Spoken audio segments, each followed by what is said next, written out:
la compasión va un poquito más adentro, es un poco como cómo apreciar la experiencia de la vida con sus sombras y sus luces.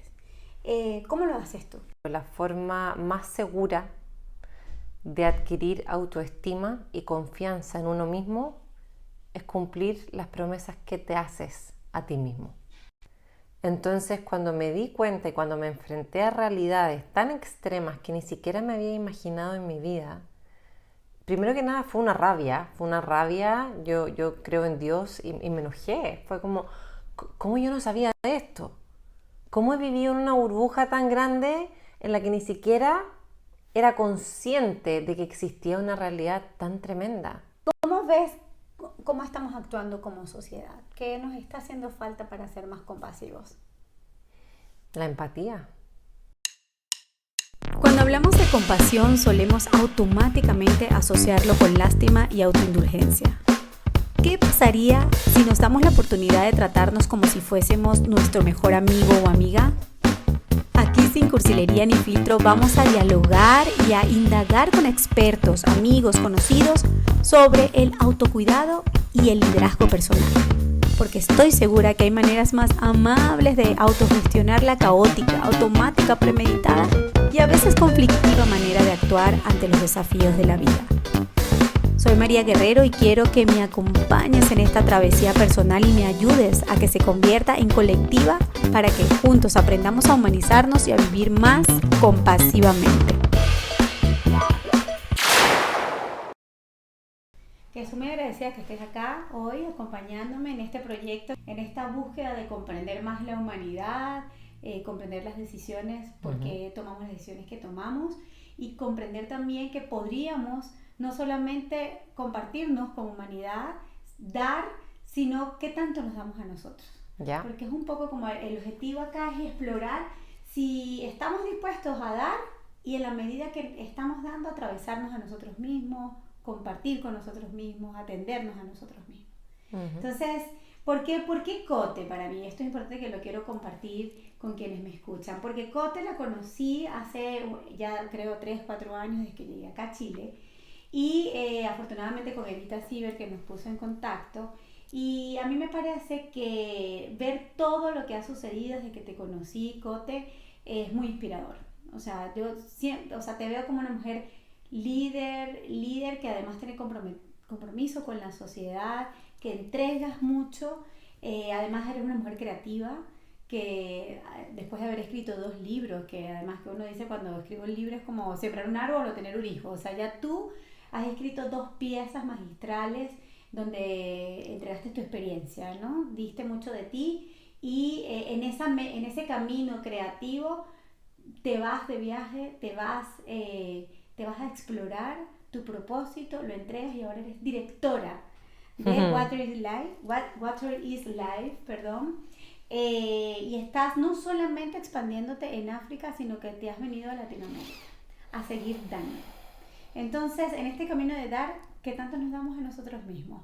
Cuéntame un poco de cómo es tu experiencia, de cómo la solidaridad puede ser un motor para llegar a las comunidades independientemente del trabajo que hagamos.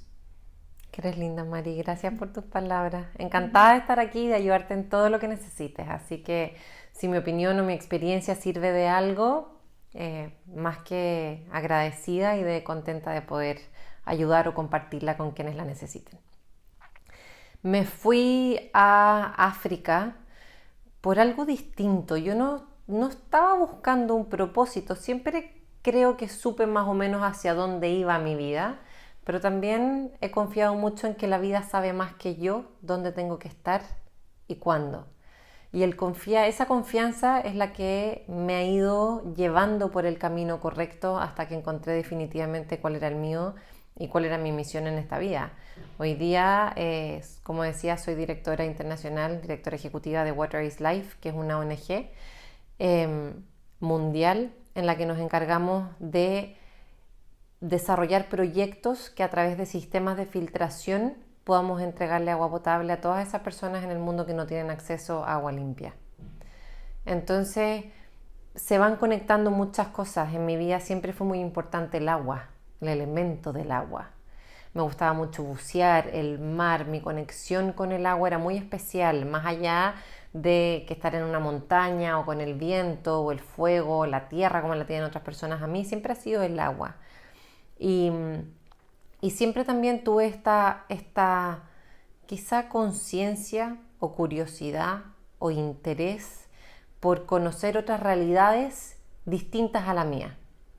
Yo me tocó la fortuna de nacer en una familia muy bien constituida, con oportunidades de educación, de viajes, de vacaciones, de abundancia. Y siempre me pregunté cómo podían vivir otras personas que no tuvieran esa misma realidad.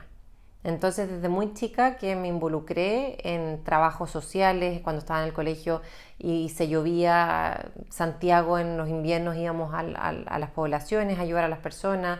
Después, cuando terminé la universidad, me fui a trabajar con las hermanas de la Madre Teresa de Calcuta, a la India, durante 6 meses. Y eso empezó a construir en mí una necesidad constante, no porque yo fuera una buena persona o tremendamente generosa o que me tenía el cielo ganado, sino porque descubrí que eso a mí me hacía muy bien y me sentía muy bien y yo me quería seguir sintiendo así.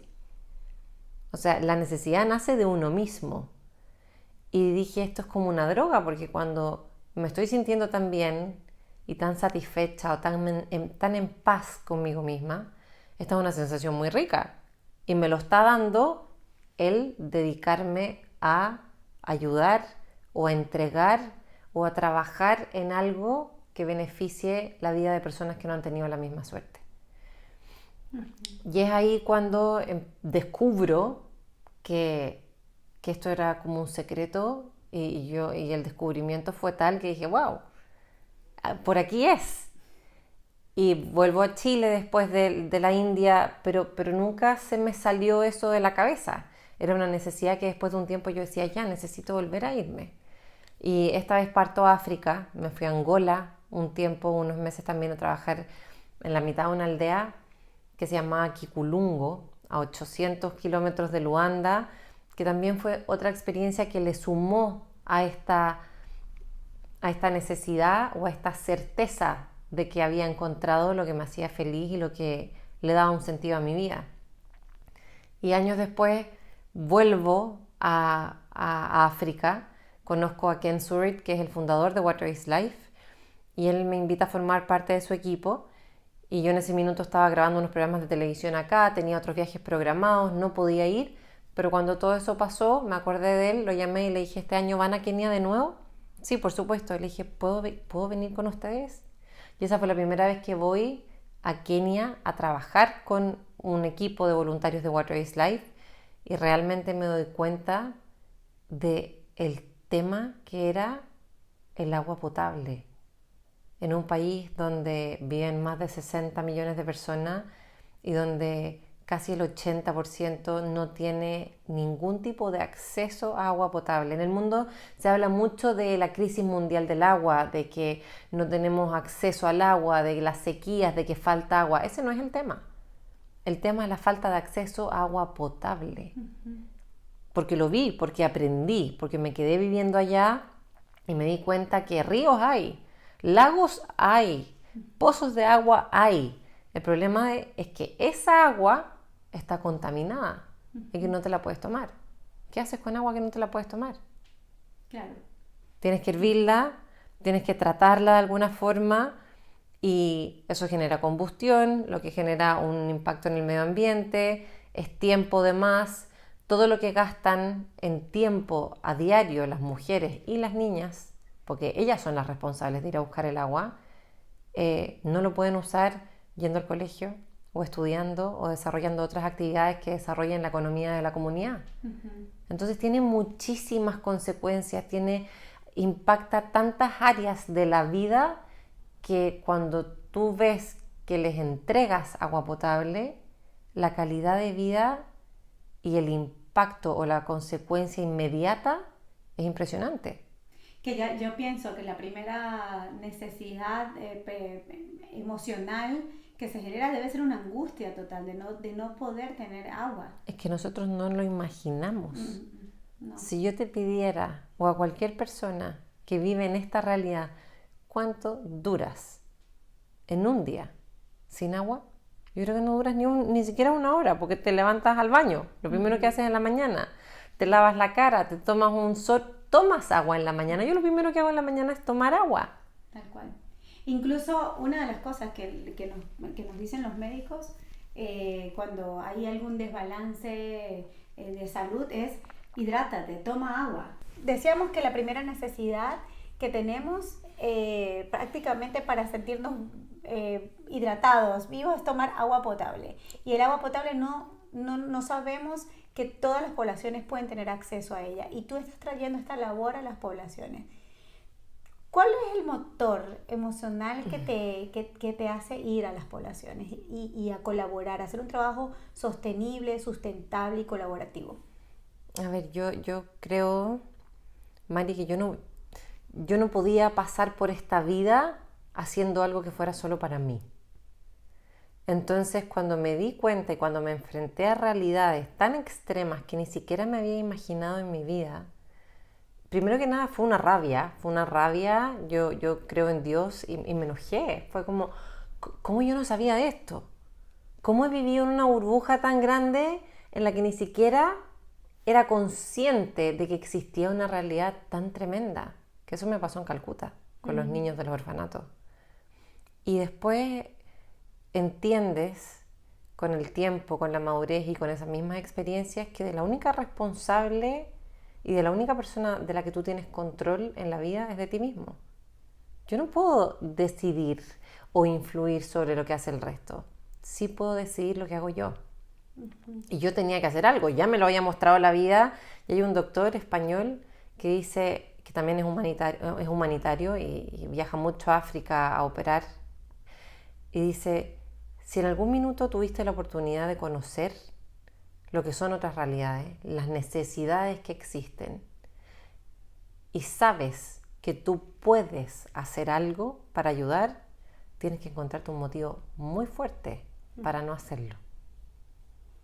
Claro, porque es una entrega que has conectado y no hay quien lo pare, ¿no? ¿Cómo dejo de hacerlo hoy día? ¿Cómo?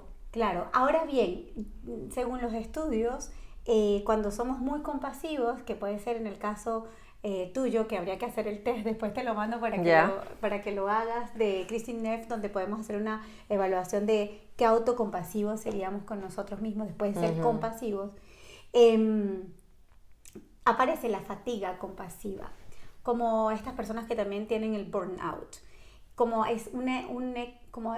tienes una entrega total por el paciente. Por ejemplo, con los médicos pasa que de repente te dicen, mira, es una enfermedad terminal, y ahí empieza este dilema entre cuánta empatía tengo, hago de este caso algo personal. ¿Cómo haces tú para separarte de esa realidad y mantenerte equilibrada o en el centro, más que un equilibrio efímero? ¿Cómo te haces para mantener la calma ante injusticias? ¿Cómo haces para trabajar con la indignación que nace en ti? Es difícil. Yo no sé si te puedo dar el secreto de la respuesta de cómo aprendí a hacerlo. Yo creo que lo aprendo y lo sigo aprendiendo. Ahora, me he vuelto y me he dado cuenta cómo me he vuelto muchísimo más fuerte y más dura. Y no creo que haya otra forma. Porque claro, la primera vez que me metí a un orfanato en Calcuta y tenía 21 años, apenas entré a la sala y vi niños abandonados con discapacidades y con enfermedades que no tenían a nadie en el mundo. No pude controlar mi reacción. Entonces fue enojo, fue llanto, fue rabia, fue frustración y claramente a medida que he seguido haciéndolo a lo largo de mi vida, ya he ido manejando un poco esas emociones y esos impulsos o esas reacciones. Y las cosas te causan muchísimo más sorpresa la primera vez que cuando ya sabes a lo que vas, cuando ya conoces, cuando ya aprendiste. Y eso es lo que también me ha ido dando las herramientas para poder enfrentar esas realidades. Ahora, es súper difícil porque ¿hasta dónde llegas? Cuando a veces también me he sentido tremendamente dura y digo, Dios mío, esto a mí ya no me afecta y no me mueve y no me da nada.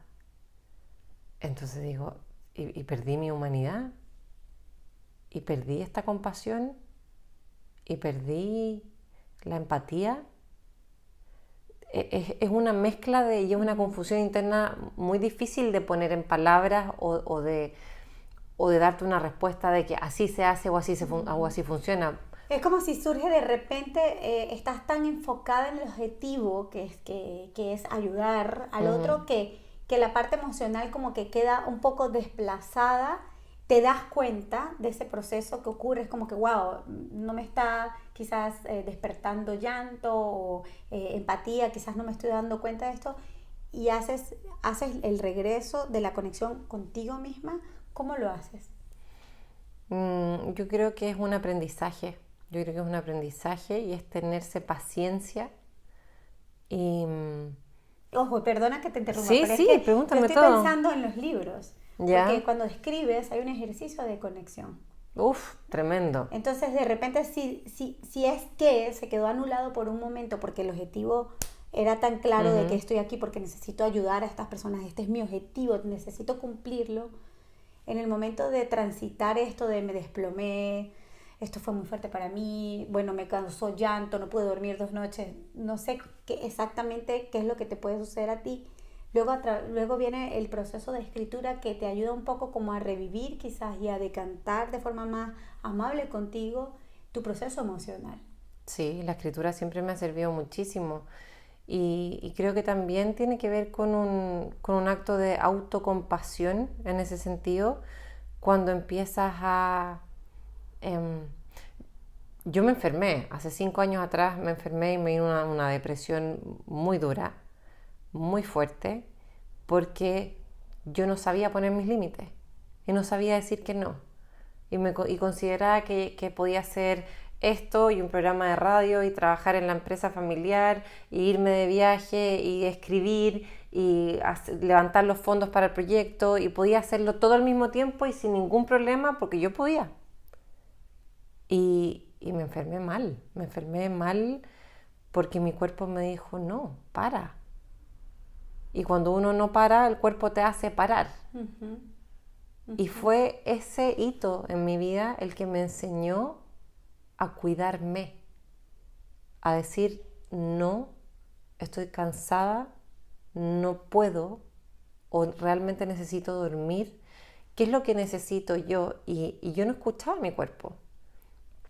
Dolores de cabeza, yo nunca me ha dolido la cabeza, me empezaron a salir heridas en la piel, y todas fueron señales que las ignoré, imagínate. Pero hoy día no ignoro nada, hoy día me escucho y me conecto con mi cuerpo, y si estoy cansada, no hago deporte. Y si necesito descansar, hoy día me lo permito sin culpa, porque sé que si no lo hago, me vuelvo a caer. Y yo necesito estar bien para hacer lo que a mí me gusta y lo que también como consecuencia ayuda a muchas otras personas. A veces, por cumplir el objetivo o esa meta establecida, ese compromiso que tienes, podemos un poco anular ese dolor que es tan presente ahí. Y anular el dolor es como una desconexión completamente con las emociones. Entonces, hay personas que son hipersensibles a todo, que todo lo sienten, todo se lo toman como súper personal, y otras que prefieren ir por el camino de mejor ni miro a los lados porque yo tengo esta meta y este compromiso. ¿Te ha pasado esto? Sí, me pasó una vez, me pasó en Kenia. Estábamos en una aldea grabando y haciendo un proyecto, y era de noche. Y fue tan intenso y fue tan duro todos los días de grabación. Dormíamos en no eran ni casas, eran como unos galpones donde volaban los murciélagos por arriba, Mari. Yo decía, por favor, que no se me caiga uno en la cabeza. O sea, no había baño, no teníamos comida, no había nada. Fue muy, muy intenso, muy extrema la experiencia. Y me acuerdo que en la noche se puso a llover, fuimos a grabar y estaba lleno de niños en un pueblo, no era una calle, era un pueblo. Y lleno de niños que se nos acercan mucho los niños cuando estamos allá. Nos dicen musungu, porque somos blancos y tenemos otro color. Entonces se nos acercan y nos gritan y son muy cariñosos, les entretiene mucho el ir a interactuar con nosotros. Y me acuerdo que había uno que tenía una infección en los ojos y tenía todos los ojos como con sangre infectados. Y fíjate que yo lo miré y no me provocó nada. Siendo que era una imagen para derretirse y para realmente quebrarse entero, lo miré y miré a todo el resto y no me pasó nada. Y ahí fue cuando dije, Dios mío, me he vuelto tan dura, tan fría, que me sorprendí de mí misma. Dije, yo tampoco quiero ser así. Claro, y creo que eso se genera en este camino de anular un poco el duelo, porque probablemente vas en una velocidad, no digo que tú, pero como que vamos en una velocidad de querer atender otras necesidades del entorno, una persona que se le muera, no sé, el esposo, o tenga una pérdida muy, muy, muy cercana, que necesita levantar el resto de la familia, que anula ciertas emociones por completo, porque son ultra mega dolorosas, que el inconscientemente bloquea. Porque ahora, necesitas alcanzar ese objetivo. ¿Cuánto es de eso y cuánto es del proceso normal de una persona? Porque si tú me dices, por ejemplo, que un doctor, la primera vez que se le muere a alguien en la sala de cirugía, la sensación es distinta a la que la vez número 1000 se le muere el paciente. Entonces puede que también me haya pasado lo mismo, porque digo, claro, la primera vez que me metí en estas poblaciones quedé así como diciendo, ¿qué es esto? O sea, ¿cómo puede existir una realidad así? Pero ahora ya voy como si fuera a mi casa y me conozco las calles y la gente de memoria, entonces ya no me afecta. Entonces, ¿cuándo es un bloqueo y cuándo es un acostumbramiento y una cercanía con una realidad que antes era desconocida?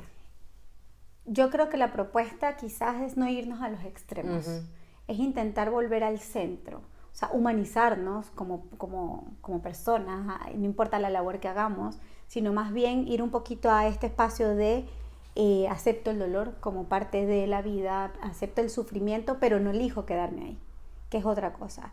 Si todos tenemos que padecer el sufrimiento para aprender algo, está bien aceptarlo, pero no quedarme ahí, sino decir, bueno, ¿cuáles son las acciones? Y una de las acciones para vivir compasivamente sería un poco habitar estas emociones, porque si no salen en el cuerpo, tú lo has dicho, salen en el cuerpo, se manifiestan en el cuerpo, porque simplemente no le di espacio para vivir con ella, para vivir y transitar, que esto me impresionó mucho. Entonces, sin irnos a los extremos, buscando un poquito el centro, que me parece que es lo que tú practicas cuando te vas a estos espacios de soledad, de escritura, pero bueno, también es como darnos cuenta, ¿no? Y creo que darnos cuenta tiene que ver con el proceso quizás de meditación, de mindfulness, donde no solamente te quedas en esta conciencia, buscar la conciencia y la presencia y estar abiertos observando, sino también darnos un empuje a cómo me quiero, cómo me trato, me apaño, me abrazo en este momento, por muy doloroso y sufrido que sea, me dejo sostener, ¿no? Por la propia vida. Sin culpa. Sin culpa, sí, sin culpa. Bueno. ¿Y cómo ves cómo estamos actuando como sociedad? ¿Qué nos está haciendo falta para ser más compasivos? La empatía, el ponerse en el lugar del otro.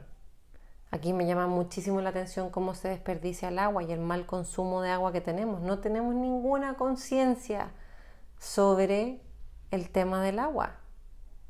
Yo veo en otros países que hay gente que tiene que caminar 2 horas para 10 o 15 litros de agua. Si yo te preguntara cuánta agua usas al día, ¿tú tendrías alguna idea? No. Nosotros nada. En Chile usamos aproximadamente 170 o 180 litros de agua al día. Y la gente deja la ducha corriendo. Y te lavas los dientes y dejas el agua corriendo. Y todo funciona así. Y los riegos, y cuando lavas el agua, la loza, o la ropa, todo es porque la tenemos ahí, porque no le damos el valor. Y cuando uno no valora las cosas, no las cuidas. Y cuando no las cuidas, las pierdes. ¿de qué forma podemos inyectarle a la sociedad o hacernos un poco más conscientes respecto al consumo del agua, por ejemplo?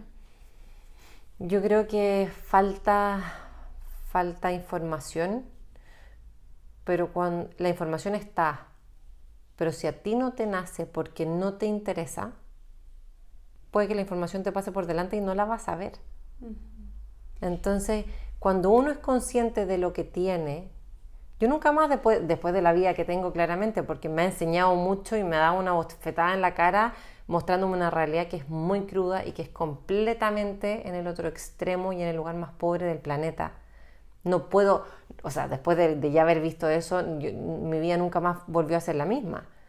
Y también trabajé en los programas de televisión, en La Chimba, en Antofagasta, en El Vertedero, y fueron realidades que me tocó vivir que me hicieron cambiar mi comportamiento, mi actitud de vida. Uh-huh. Y entonces, si digamos que no todos tenemos quizás la habilidad periodística que tú tienes, ¿cómo hacemos para ayudarnos a hacernos más conscientes de hacer cambios significativos en nuestra vida y en las conductas, sin necesidad quizás de ir a África, porque probablemente esta persona no tiene el interés de África, pero sí que tiene el interés quizás de hacerse un poco más consciente y responsable con la humanidad? ¿Qué podríamos hacer? Yo creo que en primer lugar uno tiene que ser consciente de lo que tiene. Cuando tú eres consciente de lo que tienes, cuando tú eres consciente que puedes sacar un vaso de agua cuando quieras porque no es tema, vas a valorar ese vaso de agua y te vas a tomar un agua y vas a decir qué rica esta agua y qué suerte que tengo. Cuando ya involucras e integras ese pensamiento y das gracias por algo que tienes que no lo tiene un tremendo otro porcentaje de la población mundial, ya lo valoras de una forma distinta y puedes ponerte en el lugar de una persona que te haga preguntarte qué impresionante la gente que no lo tiene. Estamos hablando de agua, Mari, estamos hablando de una cosa tan básica, no estoy hablando de un auto, de una casa, te estoy hablando del agua. Entonces, creo que primero que nada es mirarse o saber qué es lo que uno tiene y quizás cómo me gustaría hacer algo por otro que no tiene la misma realidad o la misma suerte. Creo que cuando hablas me conectas mucho con la gratitud. Estás como siempre conectado con la gratitud y yo podría traducir esa gratitud como un espacio de autocompasión. A veces desvaloramos los actos compasivos porque pensamos que la autocompasión es tener lástima o ser ególatra o quizás puede llegar a ser desmotivadora la autocompasión, porque es como que, bueno, ya como que si hay una mala interpretación de que ser autocompasivo es como resignarnos con lo que tenemos. Y justamente tu historia no es esa. Tu historia es completamente lo contrario. Si bien aceptas que hay realidades complejas, tú te pones en favor de colaborar y de intentar al menos poner un granito en esos espacios donde no todo el mundo está influyendo. Entonces, la gratitud es el espacio donde tú vienes a reconectarte contigo y a decir, bueno, esto tiene un valor, esto es la contribución, no solo para mí, sino para el colectivo. Yo creo que sí, tiene mucho que ver con el agradecimiento y lingüísticamente creo que está mal conceptuada la palabra, porque la compasión siempre ha estado relacionada con la lástima. Y yo creo que está mucho más relacionada con la empatía, con el ponerse en el lugar del otro, con decir, a mí me tocó este lugar del mundo porque tuve mucha suerte. Claro, también puedes ir trabajando para conseguir ciertas cosas y logros personales, pero todo parte de una base completamente diferente. Nacer en una población en África, en Kenia, en Ghana o en Ruanda es completamente distinto a nacer en un país de Latinoamérica desarrollado como lo tenemos aquí o en Europa, etcétera. Pero el mismo concepto hacia la autocompasión no tiene por qué ser hacerse el víctima, sino que aprender a cuidarse, es aprender a escucharse, es aprender a estar bien. Si tú no estás bien contigo misma, si tú no estás sana, si no estás contenta, es imposible que eso lo puedas irradiar o que lo puedas compartir con el resto. ¿Y cómo hacemos para separarnos un poco? Porque como que hay un trabajo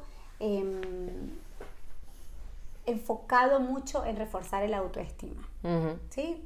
Es como vámonos a reforzar acá que eres la mejor versión de ti, el mejor de todos, lucha por tus sueños. Es como muy enfocados desde ese lugar. Y la compasión va un poquito más adentro. Es un poco como cómo apreciar la experiencia de la vida con sus sombras y sus luces. ¿Cómo lo haces tú en ese juego de...? Aprendí que la forma más... No es fácil, pero la forma más segura de adquirir autoestima y confianza en uno mismo es cumplir las promesas que te haces a ti mismo. Y eso no siempre tiene que ver con logros personales, puede ser, me voy a tratar bien, voy a cuidar mi cuerpo, voy a hacer deporte 3 veces a la semana, o voy a tomar agua para mantenerme hidratado, o voy a dormir bien, o voy a dejar este hábito que no me hace tan bien. Es voluntad, es perseverancia, son ganas, es perseverancia, pero que tú seas capaz de lograr esas metas que te propones es lo que a la larga más confianza y más seguridad te da en ti mismo. Y eso también tiene mucho que ver con el autocuidado. Con el autocuidado. ¿Qué haces tú para evocar el autocuidado? Yo me encierro. A mí me gusta mucho toda mi vida de viajes y de estar lejos de la casa, de este hambre o esta curiosidad de querer conocer distintas realidades en distintas partes del mundo, me ha hecho aprender a estar sola. Y los espacios sola es algo que necesito. Como estoy siempre... mucha vía social, mi trabajo tiene que ver con conectar con personas, con desarrollar proyectos con más personas en comunidades distintas, o asistir a reuniones, a eventos donde podemos conseguir socios o partners que se involucren a todo lo que estamos haciendo en el mundo. El espacio de soledad y de silencio es algo que me vuelve a traer a mi centro. ¿Y qué pequeños actos compasivos en silencio puedes regalarte para inducir esa apreciación del sí mismo? Me puedo quedar un domingo entero en pijama en mi casa con el libro que me gusta, viendo mis series, me cocino algo rico. Si tengo ganas me voy a correr al bosque, después vuelvo, me hago un masaje, me doy una ducha. Todas esas cosas que me hacen bien a mí y a nadie más que a mí. Sin cursilería, digo yo, sin cursilería, ¿No? Soy compasiva. Totalmente, lo necesito. Y tengo una amiga que me decía, y si no lo necesito, me lo merezco. Cuéntame, antes de cerrar esta hermosa conversación, breve pero muy significativa, ¿cómo podemos ayudar a las personas que todavía no saben que pueden hacer actos compasivos y pasar de la compasión a la autocompasión? ¿Cómo vivir compasivamente? Yo creo que es abrir un poquito más los ojos, ver más allá de tu nariz y ser más observador, ser más consciente de lo que sucede a tu alrededor. Y la generosidad, claramente, creo que la generosidad es... A mí me tocó esto, pero al del lado no. ¿Qué hago para poder compartirlo un poquito? Y en todo sentido funciona. Y cuando lo dices yo pienso mucho en sin expectativas, ¿no? ¿Sí? Que este intercambio ojalá y sea... porque me da la sensación que cuando intercambiamos lo hacemos como yo te doy esto para que tú me des lo otro, ¿no? Es que eso es un canje, eso no es dar. Eso no es dar. Cuando tú das y la vida misma te sorprende por otras personas a través de otras acciones que estás recibiendo. Sí, tal cual. Pero solemos como que hacerlo más directo, es más como que si yo te doy una fresa, tú me das una manzana. ¿Y cómo evitamos caer en esa fijación de ese intercambio directo? ¿Cómo evitamos caer en eso? Yo creo que uno tiene que pensar que está haciéndolo. No es una obligación, no es algo que tú me debes, es algo que me nace, es algo que yo quiero hacer por mí. Yo te doy porque a mí me hace bien darte y porque a ti también te sirve. Y si yo te puedo ayudar de alguna manera, lo voy a hacer. pero cuando tú esperas algo a cambio, cuando tú esperas que esa persona te lo pague de alguna forma o que te entregue algo en intercambio, es absolutamente otro el panorama. Y eso está alejado de ser compasivos. Yo creo que sí. Okay. Ay, cariño, no sabes lo agradecida que estoy. No, gracias a ti, qué linda. Muchísimas gracias por ser parte de esta movimiento de ser compasivos en este espacio para ser compasivamente y descubrir qué tan autocompasivos podríamos ser con nosotros mismos. Así que muchísimas gracias. Gracias a ti. Y también decirles que tenemos estas 2 maravillas de libros, el que yo tengo acá acompañándonos, Las alas del viajero, donde podemos conseguir tus redes sociales. Cuéntanos un poco para que te los sigamos 2 libros, y te apoyemos en la fundación. Encantadísima. Los 2 libros, el primero se llama Los pies del silencio, que es una novela que está basada en la experiencia de voluntariado que tuve en Calcuta trabajando con las hermanas de la Madre Teresa. Y el segundo, que está aquí, se llama Las alas del viajero, y ese narra por qué uno al menos una vez en la vida debería hacer un viaje solo. Y ese autoconocimiento creo que es fundamental en la vida por muchas razones, pero principalmente porque yo soy una convencida de que la vida te tiene personas de regalo. Y esas personas son mágicas y aparecen en el lugar y en el momento preciso para entregarte un mensaje o para poder enseñarte o compartir algo que te va a servir en tu vida, para tu camino. Y el libro cuenta 6 historias de vida de distintas personas que yo conocí en mi camino. Los 2 libros los pueden encontrar en Amazon, están bajo el nombre y bajo mi nombre, María José Terré, y también todos los detalles están en las redes sociales, en Instagram, @coteterré. Bueno, ya hemos terminado esta conversación con mi querida Cote Terré, así le llamo, así te conoce Linda. La gente, y gracias por estar acá y gracias por enseñarnos tanto. Gracias a ti, gracias, muchas gracias, de verdad. Cuando hablamos de compasión solemos automáticamente asociarlo con lástima y autoindulgencia. ¿Qué pasaría si nos damos la oportunidad de tratarnos como si fuésemos nuestro mejor amigo o amiga? Aquí sin cursilería ni filtro vamos a dialogar y a indagar con expertos, amigos, conocidos sobre el autocuidado y el liderazgo personal. Porque estoy segura que hay maneras más amables de autogestionar la caótica, automática, premeditada y a veces conflictiva manera de actuar ante los desafíos de la vida. Soy María Guerrero y quiero que me acompañes en esta travesía personal y me ayudes a que se convierta en colectiva para que juntos aprendamos a humanizarnos y a vivir más compasivamente.